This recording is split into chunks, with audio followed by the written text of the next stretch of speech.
साहब भाई, यकीनन ये कुंडला के मुकाम पर हम पहुंचे हैं।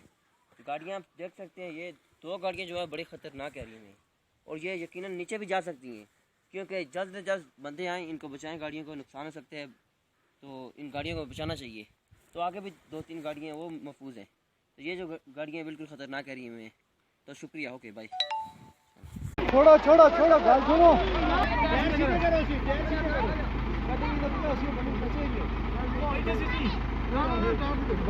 बचो जी।